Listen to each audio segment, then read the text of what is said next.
массовой информации. Вот такая. Встречу с журналистами Ильсур Метшин провел на ногах. За 1,5 часа так ни разу и не присел. Вначале назвал 22 главных события 2022 года. Основное, несмотря на новые экономические условия, промышленное производство растет. Валовой территориальный продукт перевалил за 1 триллион рублей.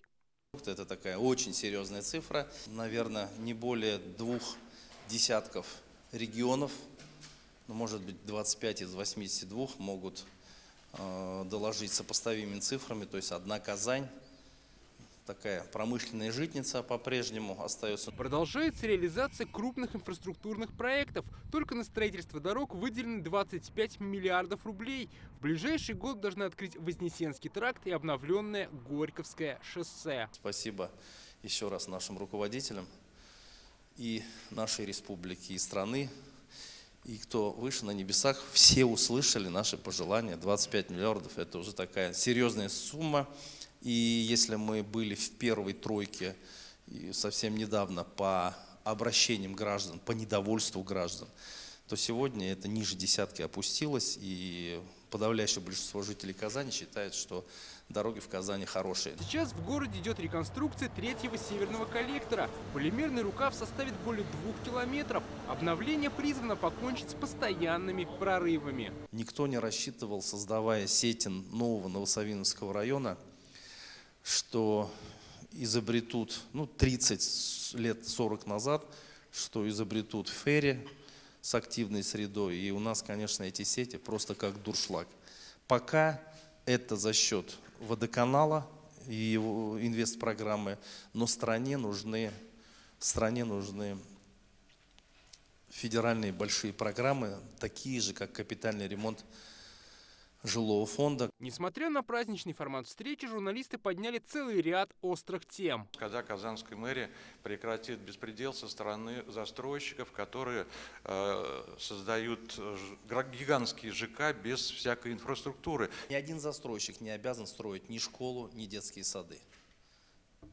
Поэтому с их стороны вакханалии нет. Мы, государство, запаздываем с выделением средств на школы, детсады. Мы, кроме Москвы и Санкт-Петербурга, а это не города, это регионы, номер 1 лидер по количеству построенных детсадов, школ, поликлиник, отремонтированных больниц. Но я номер 1 по количеству детей, которые ходят во вторую смену в школу. Понимаете?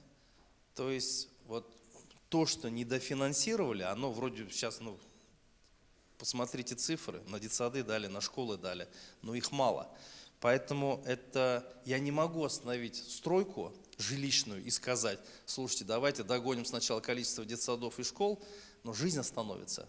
Ильсур Метшин поделился и мнением, что, на его взгляд, происходит в последние годы с Рубином. В этом году сменилось руководство и тренерский штаб. Все перемены делаются для того, чтобы... Это всегда сложно. Тем, кто принимает это решение, это архисложная задача. Но всегда есть рядом те люди, которые подсказывают, что надо принять такое решение. Вот сейчас те, кто подсказывал, должны ответить за результат в том числе. И я точно верю в Марата Адиповича Сафиуллина. Это системный человек, который проявил себя в масштабах страны как лучшая федеральная налоговая служба.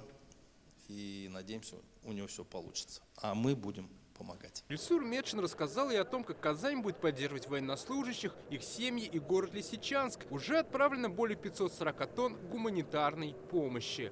В этот момент о чем ты можешь еще мечтать? И речной порт, и парки и скверы, и другие насущные проблемы отходят на второй план. Поэтому самая моя большая мечта, чтобы мы обязательно победили. Дмитрий Айринин, Адель Мендубаев, ТНВ, Казань.